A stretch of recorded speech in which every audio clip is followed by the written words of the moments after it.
Hello viewers, welcome to AK soft solutions Telugu YouTube channel. Last వీడియోలో మనం sale ఎంట్రీలో item invoice enter చేసేటప్పుడు duplicate ఐటమ్స్ని ఎలా merge చేయాలో తెలుసుకున్నాం కదా.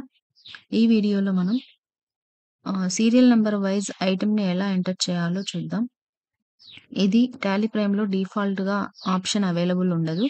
సో దీనికోసం ప్రోగ్రామ్ చేయడం జరిగింది. ఈ ప్రోగ్రామ్ యాడ్ చేయడం ద్వారా మనము సేల్ ఎంటర్ చేసేటప్పుడు సీరియల్ నంబర్ వైజ్ ఐటమ్స్ మనము ఎంటర్ చేసుకోవచ్చు అనమాట.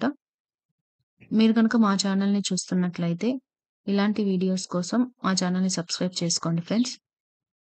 టాలీ ఓపెన్ చేసుకున్న తర్వాత మనము F1 హెల్ప్లోకి వెళ్ళి టీడీఎల్స్ and యాడ్-ఆన్స్లో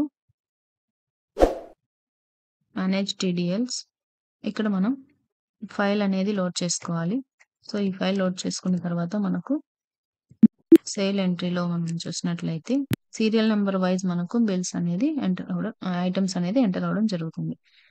so sale bill open చేసుకున్న తర్వాత మనకి ఇక్కడ సీరియల్ నెంబర్ అనేది డిఫాల్ట్గా చూపించేస్తుంది. ప్రోగ్రామ్ యాడ్ చేసాం కాబట్టి. యాక్చువల్గా టాలీలో అయితే ఇది సీరియల్ నెంబర్ అనేది మనకు అవైలబుల్లో ఉండదు. ఇక్కడ చూసారు కదా 1 2 3 4 5 6. సో ఇలా ఎన్ని ఐటమ్స్ మనము సీరియల్ నెంబర్ వైజ్ ఎంటర్ చేసాము అనేది ఇక్కడ చూపించేస్తుంది. ఈ ప్రోగ్రామ్ కనుక మీకు యూస్ఫుల్ అనిపించినట్లయితే డిస్క్రిప్షన్లో ఉన్న నెంబర్స్కి కాల్ చేసి మీరు దీన్ని ఫ్రీగా తీసుకోవచ్చు ఫ్రెండ్స్. అలాగే ఇలాంటి వీడియోస్ మీకు అప్డేట్లో రావాలంటే మా ఛానల్ని సబ్స్క్రైబ్ చేసుకొని బెల్ ఐకాన్ మీద క్లిక్ చేసుకోండి. Thank you for watching our videos.